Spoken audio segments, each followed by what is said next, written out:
సంక్షోభంలో భయపడటం సహజమా? Wait minute ప్రోగ్రామ్ను వీక్షించడానికి ఆన్లైన్కి వచ్చినటువంటి మీకు ప్రభు పేరిట శుభములు కలుగును గాక. ప్రియమైన వారలారా, సంక్షోభం వచ్చినప్పుడు రీసెంట్గా 2021లో 2020లో కోవిడ్ వైరస్ వచ్చింది. అప్పుడు గవర్నమెంట్ వారు దేశాలు కూడా ఎయిర్పోర్ట్లు, బస్సులు, వ్యాపారాలు, షాపులు అన్నీ మూసేశారు. నెలల తరబడి పిల్లలు కూడా స్కూళ్ళకి వెళ్ళలేదు. ఆ టైంలో మనము బయటికి రావటానికి కూడా భయపడేవాడిని. నాకు వాకింగ్ అలవాటు కనుక నైట్ టైము 10-11 తర్వాత ట్రాఫిక్ ఏమీ ఉండేది కాదు. అప్పటి నుండి కర్ఫ్యూ ఉండేది కనుక ఒంటరిగా రాత్రుళ్ళు నాతో కలిసి ఎదురు పిల్లల్ని తీసుకుని వాకింగ్ వెళ్ళి వస్తుండేవాడిని. నిర్మానుష్యంగా ఉండేది. వాతావరణం అంతా చీకటిని ఇలా పట్టుకోవచ్చు, అంత తిక్కుగా ఉండేది. భయము, ఆందోళన. నాకే కాదు, నాకన్నా అధికంగా అందరికీ. బయటికి వెళ్ళారా, దీని కాళ్ళు కడుక్కోండి, చేతులు కడుక్కోండి, క్యూలో నిలవబడవద్దు. ముగ్గురు మధ్యలో నిలవబడినంత స్థలం ఖాళీగా వదిలేయండి. 3 feet అపార్ట్. సినిమాలు లేవు, వైన్ షాపుల దగ్గర కూడా నిలవబడేవారు సుమా, కానీ 3 feet డిస్టెన్స్. కానీ మందు మాత్రం మానేవారు కాదు. సరే, విషయం ఏంటంటే భయాందోళనతోని భయభ్రాంతులు చేసేసారు ప్రజల్ని. గవర్నమెంట్ అనండి, ప్రజలనండి, టీవీ సంస్థలు అనండి, ఏదైనప్పటికీ భయం కూడా చేతికి దొరుకుతుందేమో అన్నంత భయం ఎక్కువైపోయింది. దేవుని బిడ్డలారా, ఇలాంటి పరిస్థితులు దేవుని ప్రజలు ఐగుప్తు దేశంలో బానిసలుగా ఉన్నప్పుడు మోషే ఆ ప్రజల్ని రక్షించడానికి ఆ దేశానికి రక్షకుడిగా దేవుడు తీసుకెళ్లారు. ఒక మనిషి కావాలి దేవుడికి కనుక మోషేని తీసుకువెళ్ళారు. అప్పుడు కొన్ని తెగుళ్ళు మోషే ద్వారా దేవుడు ఆ రాజుని లోబర్చులాగన కలుగు చేశారు. ఓ రోజైతే మోషే రాజుగారి దగ్గర వడగళ్ళు వస్తాయి అని ప్రకటించాడు. నిర్గమకాండం 9వ అధ్యాయము దేవుని బిడ్డలారా 26వ వచనం. అయితే విపరీతమైనటువంటి వడగళ్ళు వచ్చాయి. ఇంకొక మాట 10వ అధ్యాయం నిర్గమకాండం 23వ వచనంలో చాలా రెఫరెన్స్లు ఉన్నాయి, కానీ ఈ రెండే ఇస్తాను. 10వ అధ్యాయం 23వ వచనంలో కటిక చీకటి ఆ ఐగుప్తు దేశాన్ని కమ్మేసింది. చీకటట చేతికి దొరికినంత ఇది, కానీ అంత తిక్కుగా ఉంది చీకటి. అంతేకాదు 9వ అధ్యాయంలో 23వ వచనంలో వడగళ్ళు వచ్చి ఆ పొలాలన్నింటినీ నాశనం చేసేసాయి. కానీ విచిత్రమైనటువంటి మాటలు, నేను కోట్ చేసిన మాటలు జాగ్రత్తగా చూసుకోండి మీరు. నిర్గమకాండం 9వ అధ్యాయము 26వ వచనము, 10వ అధ్యాయం 23వ వచనం, ఈ 2 వచనాలు మాత్రమే నేను కోట్ చేస్తున్నాను. ఏమంటారు అక్కడ రాయబడిన మాట ఏంటంటే, వడగళ్ళు ఐగుప్తు దేశంలో కురిసినప్పుడు ఇజ్రాయేలు ప్రజలు కాపురం ఉన్నటువంటి ఆ స్థలము గోషెన్ అన్నటువంటి ప్రాంతంలో మాత్రం వడగళ్ళు కురవలేదు. హల్లెలూయా.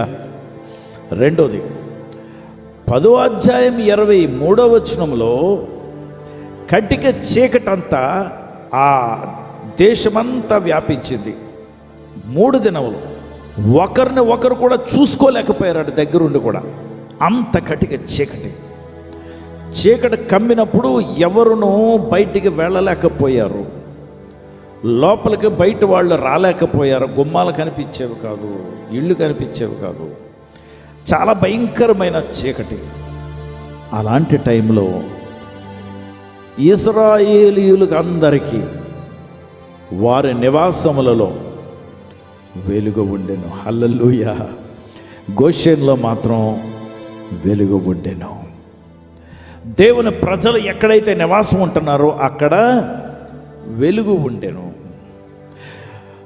ఎక్కడ చుట్టుపక్కల ప్రాంతం అంతా కూడా వడగళ్ళు కురిసి పశువులు మేకలు బయట నిలవబడుతున్నటువంటి వాళ్ళందరూ కూడా చనిపోయినప్పటికీ గోషేన్ అన్నటువంటి ఆ ప్రాంతంలో వడగళ్ళు పడలే.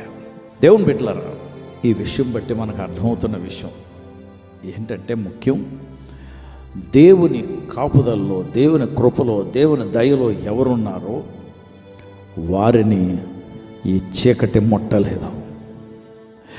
దేవుని దయలో, దేవుని ప్రణాళికలో, దేవుని కృపలో ఎవరున్నారో ఆ గోషేన్ అన్నటువంటి ప్రాంతంలో వడగళ్ళు కురవలేదు.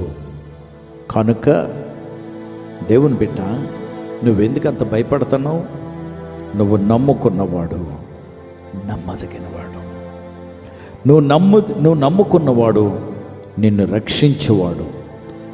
ఈ ఉదయం నువ్వు బయటికి వెళ్ళకముందు 91వ కీర్తన చదువుకో. ఒక మారు చదువుకుని, ప్రభా ఈ మాట నెరవేర్చబడును గాక, నువ్వు సెలవిచ్చావు కదా, నన్ను రక్షించు, rescue me and protect me అని ప్రార్థన చేయి. నన్ను విడిపించు, నన్ను సంరక్షించు ప్రభా అని ప్రార్థన చేయి. నా దేవుడు కాపాడగలిగినవాడు. దేవుని బిడ్డలారా, ఒక మారు ఒక ఆయనకి హార్ట్ అటాక్ వచ్చింది. 2-3 ఆయన దగ్గరికి పంపించిన తర్వాత నేను వెళ్ళాను. నేను వెళ్ళినప్పుడు చాలామంది సేవకులు వెళ్ళి ఉంటారు, చాలామంది ప్రార్థన చేశారు, ఐ నో దట్. కానీ నా ప్రార్థన ప్రత్యేకమైన మాత్రం నాకు తెలుసు, నేను నమ్ముతున్నాను.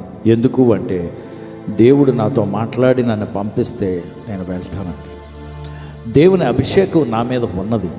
ముఖస్తుతి చేయటానికి నేను ఇష్టపడను. దేవుని చిత్తమును బట్టి నడుస్తాను. వెళ్ళిన తర్వాత నేను ప్రార్థన చేసి నేను వచ్చేసాను. ఆ తర్వాత పళ్ళమట గమ్స్లోంచి బ్లడ్ క్లాట్స్ పడ్డాయి, బ్లడ్ క్లాట్స్. ఆ తర్వాత ఆయన రికవర్ అయిపోయాడు. నేను ప్రార్థన చేస్తాను కనుక రికవర్ అయ్యాడని గుర్తుపట్టలేదు ఆయన. దేవునికి స్తోత్రం. నా బహుమానం నా దేవుడు ఇస్తారు. ఇక్కడ చప్పట్లు కొట్టాలి, నాకేమో దండ వేయాలి, నాకు 1116 కానుక ఇవ్వాలి అని నేనేం కోరుకోవటం లేదు. నథింగ్. నా దేవుడు మహింపరచబడాలంతే, దట్స్ ఇట్. ఎందుకంటే ఆ వరం ఇచ్చినవాడు ఆయన కనుక. దేవుని బిడ్డలారా, ఇలాగ చెప్పుకుంటూ అనేకమైన సాక్ష్యాలు చెప్పగలను. కానీ ఒకటి జ్ఞాపకం చేసుకోండి, నువ్వు నమ్ముకున్న నీ దేవుడు గొప్పవాడు కనుక ఆ సంక్షోభం నీ గుమ్మంలోంచి లోపలికి రాదు. నీ పిల్లలు సురక్షితంగా ఉంటారు, నీ భర్త క్షేమంగా ఉంటాడు, నీ భార్య సుఖంగా క్షేమంగా ఆనందంగా ఉంటుంది. నువ్వు నమ్ము, నా దేవుడు నిన్ను ప్రొటెక్ట్ చేయగలిగినవాడు. హల్లెలూయా. పరిశుద్ధ ప్రభా, నీకు వందనాలు, స్తోత్రాలు. ఇదిగో నాయనా, నీ బిడ్డలను జ్ఞాపకం చేసుకోండి ప్రభా. నువ్వు ఎటువంటి సంక్షోభము నుండన్నా కాపాడగలిగిన దేవుడు. You will rescue us from all evil. ఎటువంటి చెడుతనము నుండన్నా మమ్మల్ని రక్షించగలిగిన సమర్థుడు నువ్వు ప్రభా. నీ బిడ్డలను జ్ఞాపకం చేసుకోండి. వారి చుట్టూ నీ కంచె వేసి కాపాడండి. సురక్షితంగా క్షేమంగా వారి గమ్యాలకు చేర్చండి. మరలా వెనక్కి తిరిగి క్షేమంగా రావటానికి సహాయం చేయండి ప్రభా. నిజమే, కొందరు నా బిడ్డలైనప్పటికీ నాయన ఎందుకో నా ప్రార్థన ప్రాకారంలో ఉండకుండా ఎక్కువగా ఇటు అటు ఆలోచిస్తూ ఉంటారు, తిరుగుతుంటారు. నువ్వంటే అంత మక్కువ, అంత నమ్మకంగా లేరు, నీకు తెలుసది. వారిని కూడా నువ్వు జ్ఞాపకం చేసుకొని క్షమించి సురక్షితంగా ఉంచి ఆశీర్వదించమని యేసు నామములో ప్రార్థించి వేడుకొంచున్నాను తండ్రి. ఆమేన్.